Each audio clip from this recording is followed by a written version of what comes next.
Yes, we're dating, James. You're mine now. What are you talking about? This two-family house will be for me and James. Linda, you old lady, get out. Understood? My own sister stole my husband and my house. Well, it'll be them who'll have to leave in the end. My name is Linda.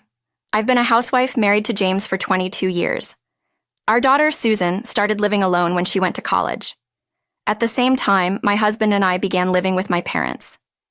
The catalyst for this change was the need to care for our mother, Margaret. 5 years ago, our mother, Margaret, had a fall and needed caregiving. While they enlisted the help of a care coordinator, our father, Thomas, took on most of the caregiving responsibilities. However, our father, Thomas, also suffered a significant fracture after falling down the stairs. Thomas now required rehabilitation himself, making it impossible for the two of them to manage on their own. So, I started visiting them daily. I have a single sister, Nancy, who has always been flashy and self-centered. We're not exactly on bad terms, but we're not close either. We had drifted apart as adults, but I reached out to her about our parents' situation. Nancy unapologetically said, "Linda, you'll take care of them, right? You live nearby. I'm living with my boyfriend, so it's impossible for me. Bye." Nancy is in her 40s, but she talks like a high school girl. It seems like she hasn't changed. Even if she's living with her boyfriend, it's not an excuse to not care for our parents. Couldn't she at least show up occasionally or express some concern? I had no issue taking care of Mom, but managing my household while providing daily care was challenging. I hate to admit it, but I'm not young anymore. My physical and mental stamina aren't what they used to be. "Mom, don't overdo it. It's pointless if you fall ill too," Susan would say, worried about me. She's right. It's counterproductive if I collapse while taking care of my parents. I want to take good care of them and also have my precious Susan and James to think about. Health comes first.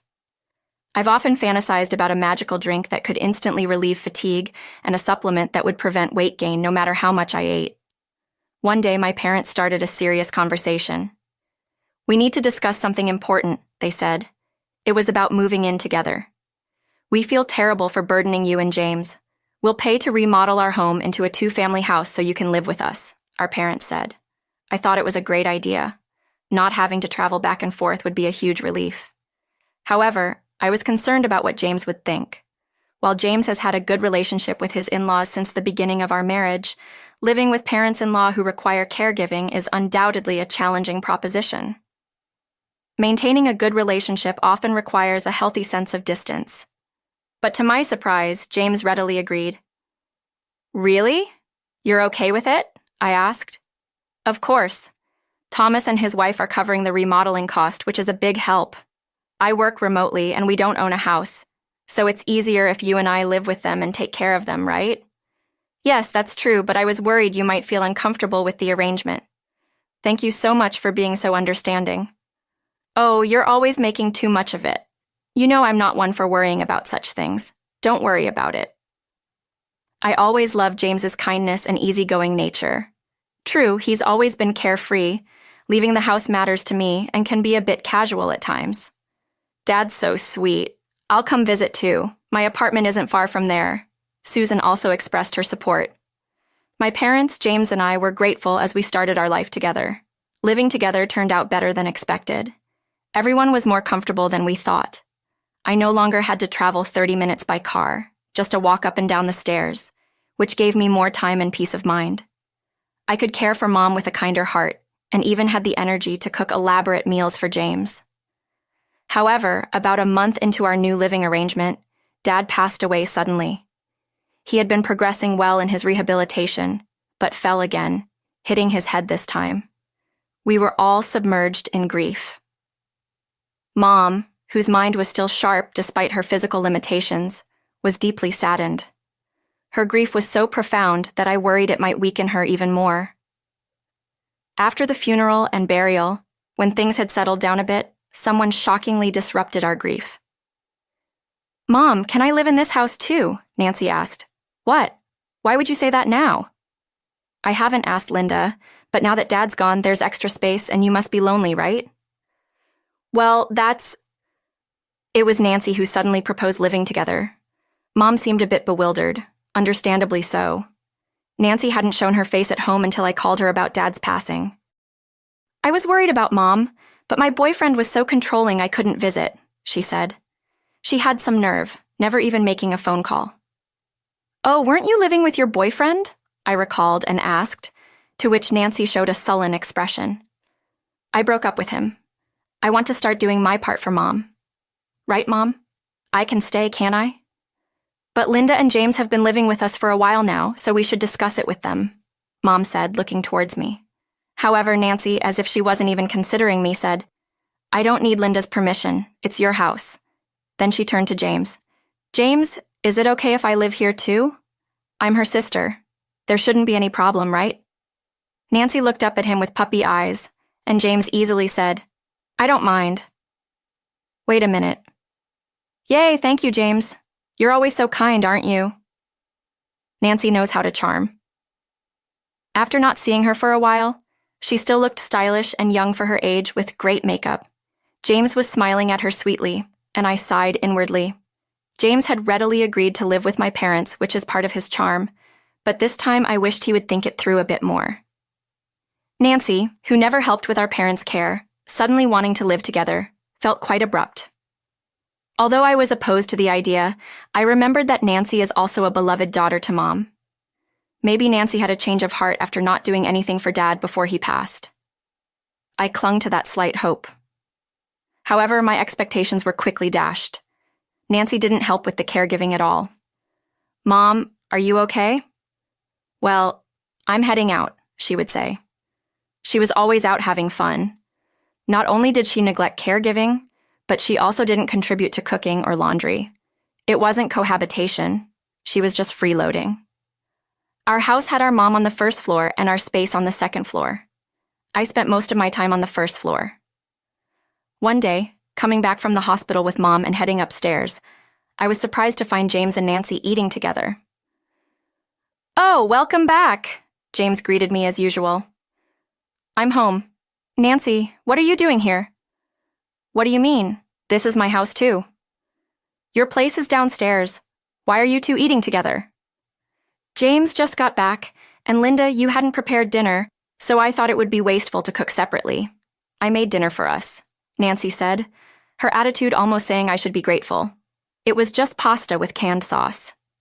James seemed unconcerned, just eating his meal, but I wasn't pleased. If she had time, she should have prepared dinner for Mom. If she wanted to share it with James, that would be understandable. Anyway, just don't come up here without permission. Why not? I've decided to use your washing machine frequently. What? The one downstairs is old and you use it all the time. I'll do my laundry here instead. Wait, you can't just decide that. Thanks for the meal. See you later, James. After saying that, Nancy went downstairs. I glared at James. Has this been happening before? Huh?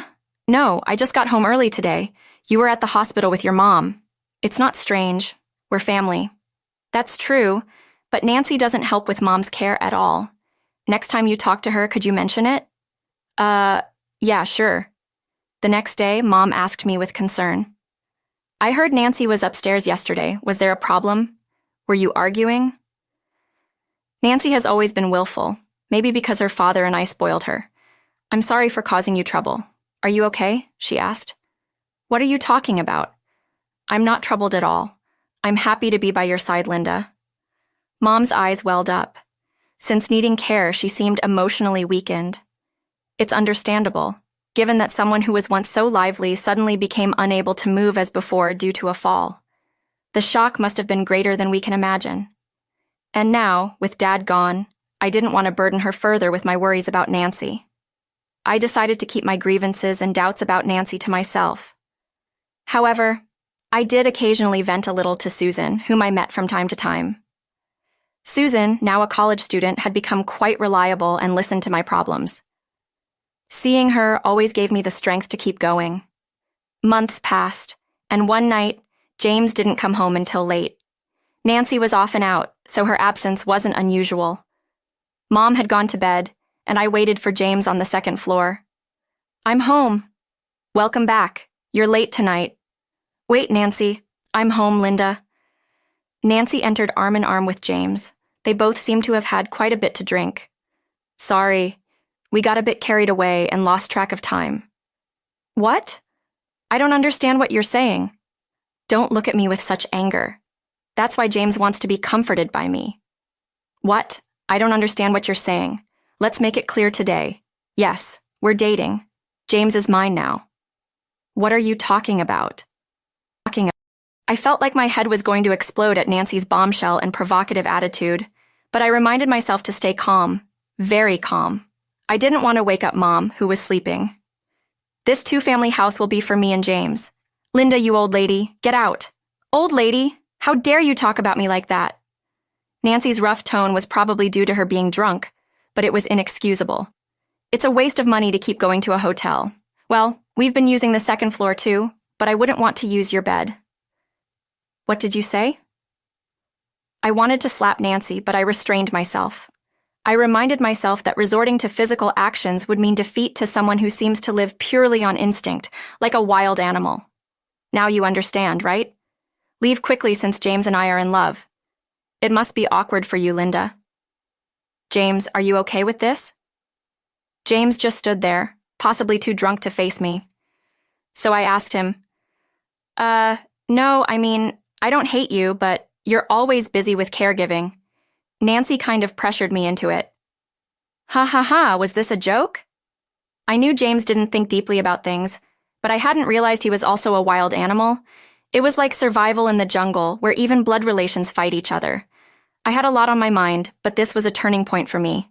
I understand. Oh, how understanding of you. Can't help it since James said so. Now go downstairs. We're going to sleep up here. Prepare to leave with the old lady tomorrow. Holding back tears, I quietly went downstairs. Linda, Mom, I'm sorry. Did I wake you? I heard Nancy's shrill voice. I'm sorry, Linda, because of me you had to go through this. I hugged Mom as she started to cry. It's not your fault, Mom. We have to leave the house, but it'll be okay. I'll make sure to get a reliable care coordinator like always. I'm sorry, Mom. I'll be fine as long as I'm with you, Linda, but I never imagined things would come to this. Yeah, I nodded firmly while holding Mom's hand. A week after we left the house, the intercom rang.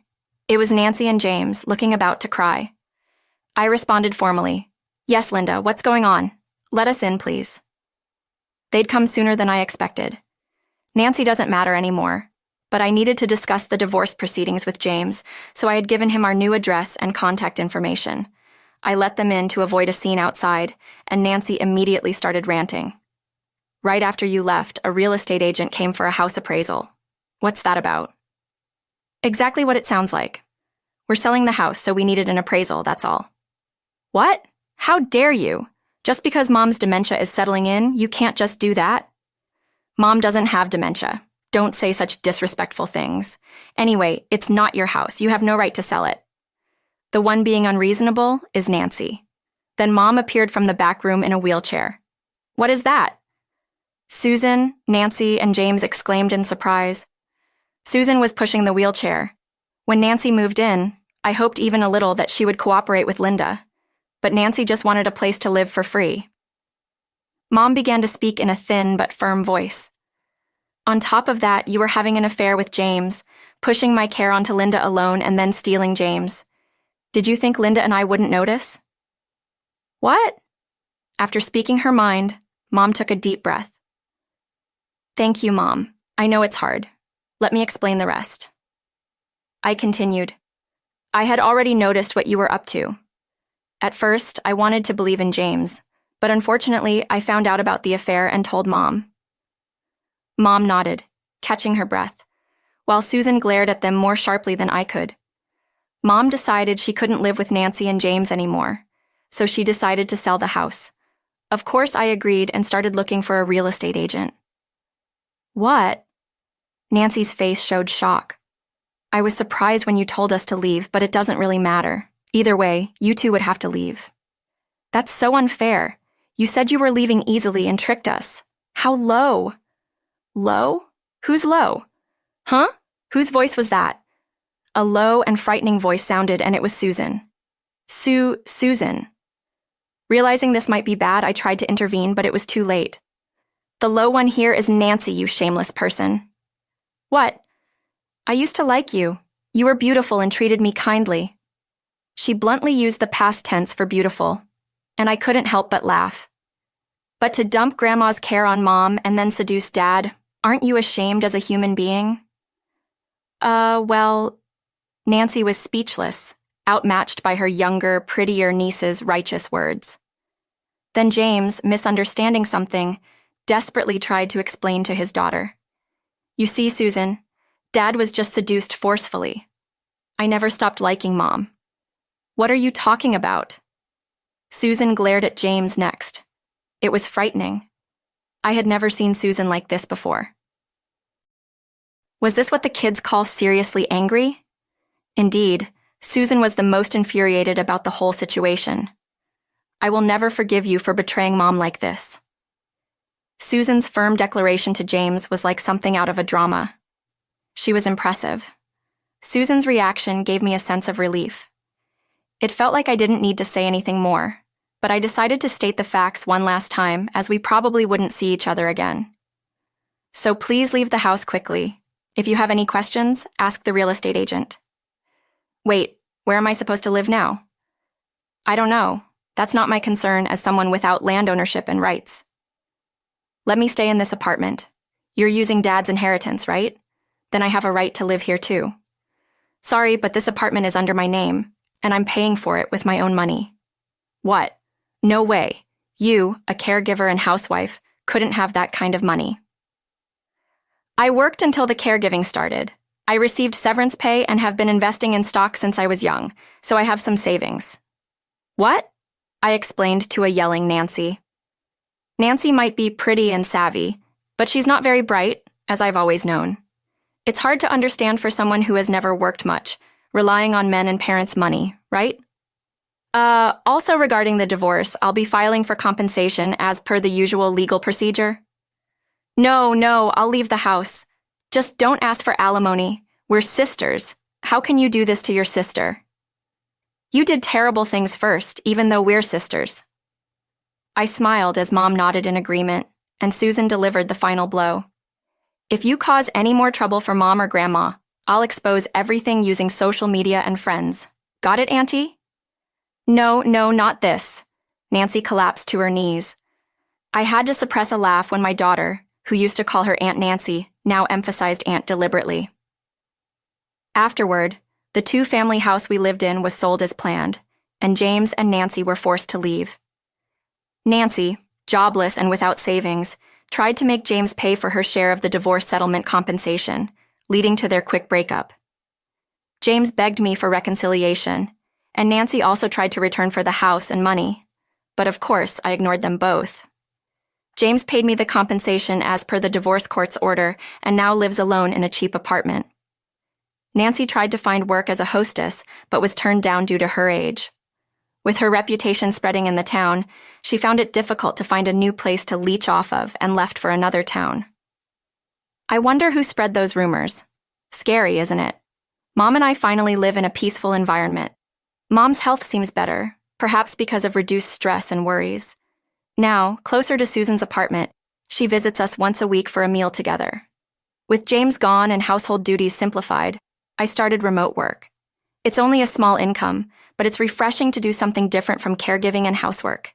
It's a learning experience and provides stimulation. Seeing this, Mom seems happy for me. The peaceful time spent with Mom and my daughter are the most precious.